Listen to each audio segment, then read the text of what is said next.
Kalvin Phillips, once one of the most promising English midfielders of his generation, had experienced a rapid and dramatic fall from grace. From becoming a vital component in England's run to the UEFA Euro 2020 final, to barely featuring in the Premier League and facing widespread criticism, his career trajectory has shifted in a direction few would have predicted. The term decline in this context refers not only to a drop in form, but also to a deterioration in confidence, relevance and perhaps opportunity. This video will explore the intricate details of Phillips' rise, the pivotal decisions and circumstances that contributed to his downturn, and what the future might still hold for a player many once dubbed as the Yorkshire Pirlo.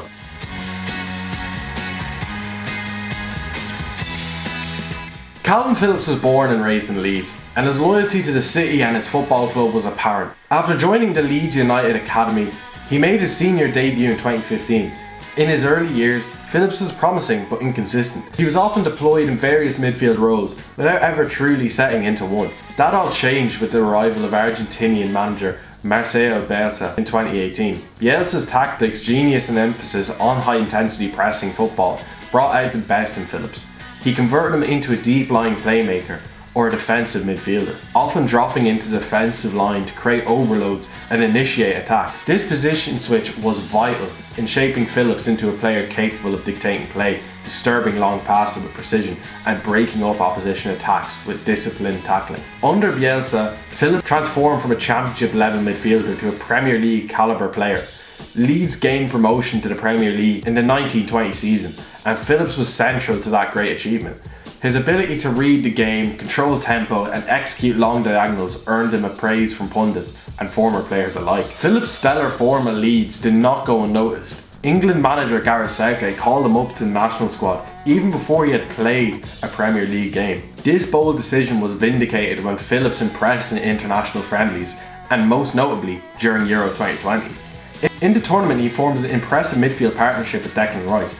Phillips' dynamic style, ability to shuttle between boxes and defensive solidity were crucial to England's strategy. He provided balance, allowing attacking players like Harry Kane, Raheem Sterling and Mason Mount to express themselves. His standout moment came in the opening group match against Croatia, where he assisted Sterling's winning goal with a surging run and an incisive pass. Phillips ended the tournament with his reputation significantly enhanced. He played every match, featured prominently in England's run to the final, and was named England's Player of the Year for the 2021 season. Big clubs began to circle, and the speculation about his future was rampant. And then in July of 2022, Phillips made a high-profile transfer to Manchester City for a reported fee of £42 million. The move was a natural progression for a player who had outgrown Leeds and sought to test himself at the highest level. However, this decision, in retrospect, was a turning point, not in the direction he had hoped. At City, Phillips found himself behind Rodri in the pecking order. Rodri, an elite defensive midfielder, was virtually undroppable due to his consistent performances and understanding of Pep's complex tactical systems. While competition is expected at the top clubs, the extent to which Phillips was sidelined was surprising. In the 22-23 season, he had played just over 500 minutes across all competitions, a starting drop from the ever-present figure he had been at Leeds and with England. Phillips' marginalisation at Manchester City wasn't purely due to competition, it was also a matter of tactical incompatibility. Guardiola's style is built on precise positional play, rotational movements, and an extreme level of discipline and technical perfection. Even players of high calibre like Jack Grealish and João Cancelo couldn't hack it, and obviously took time to adapt. Unlike his ex-manager's system, which gave Phillips the license to control games from deep and to utilise his passing range, Guardiola required a more conservative, I suppose, and possession-oriented approach. Phillips often looked uncomfortable in City's build-up plays, hesitant in transitions, and lacking the spatial awareness needed. And on from that, Guardiola's public comments about Phillips' fitness, he's not in the right condition to train, caused reputational damage and hinted at deeper issues, including possibly a disconnect in expectations and training ethos. Injuries also played a significant role in his decline. A persistent shoulder issue, followed by muscle niggles, disrupted his momentum, and an inability to gain match fitness meant that he never really hit his stride. For a player whose game depended heavily on stamina, sharpness, and positional awareness. These interruptions were costly. Moreover, the psychological toll of repeated injuries and bench time cannot be overstated. Confidence wanes, match sharpness declines, and even basic decision making becomes a struggle. Phillips began to appear slower, less decisive, and crucially, less influential. In football, as in all sports, the margins are thin, A drop in confidence can transform a key player into a liability. And then in July 2024, in search of regular playing time and a platform to relaunch his career, Phillips joined West Ham United on loan. The move was seen as an opportunity for both parties. West Ham needed midfield reinforcements and Phillips needed minutes on the pitch. However, the loan spell failed to reignite his career. When David Moyes gave him his opportunities, Phillips struggled to impose himself. His performances were patchy at best, with some games marred by uncharacteristic errors and poor positioning. He seemed to lack the rhythm and aggression that once defined his game. West Ham's tactical approach, which relied more on both transitions and athleticism, didn't suit him either. By the end of the season, there were serious doubts about whether Phillips still had the attributes to succeed at the highest level. And then another layer to Phillips' decline was being the role of the media and public perception. In the era of 24/7 football coverage and social media scrutiny, the pendulum of opinion swings rapidly. Phillips went from being a national darling to being labelled a flop. Criticisms over his performances, fitness, and the transfer decision became relentless. While some of the criticism was fair, much of it ignored the nuances of his situation. Few players can seamlessly slot into a Guardiola system, especially those coming from a vastly different footballing environment. Yet, the English media's tendency to build up players only to tear them back down again always played out.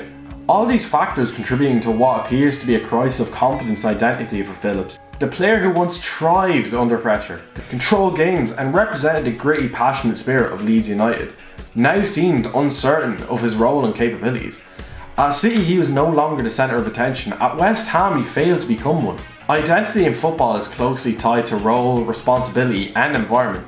At Leeds, Phillips had all three. At City he had none. The shift was from being a team linchpin to a peripheral squad member was psychologically devastating for him. I always believe that when a player begins to question their place, it's inevitable that it will impact their performance. The decline of Kalvin Phillips is not merely a story of individual failure, but a reflection of broader teams in modern football. First, it underscores how vital tactical fitness is to a player's success. No matter the talent, being in the wrong system can stifle growth. Second, it highlights the dangers of big money moves without guaranteed pathways to development. And thirdly, it serves as a cautionary tale about the fragility of football careers and the importance of timing and confidence in a club environment. Now, despite his fall from grace, Phillips' career is not beyond salvage. At 29, he still has time to rebuild, provided that he makes the right career choices. I think it's inevitable that a permanent move away from City is the right answer. Returning to a mid-table Premier League team where you can play regularly, or even exploring opportunities abroad in either Serie A, Ligue 1 or the Bundesliga. It could provide the reset he desperately needs. In fairness though, I think that a homecoming to Leeds United, now back obviously in the Prem, could also offer a fairy tale route to redemption.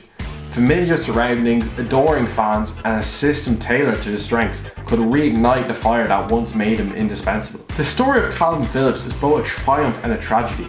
From humble beginnings in Leeds to the grand stage of Wembley, his rise is meteoric and inspiring, yet his decline has equally been dramatic, marked by missteps, injuries and identity loss. Still, the final chapter of his career is yet to be written.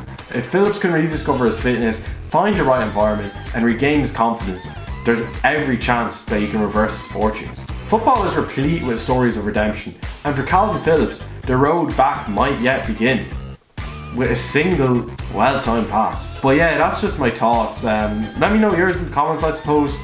Thanks all so much for watching. Like and subscribe. Bye bye.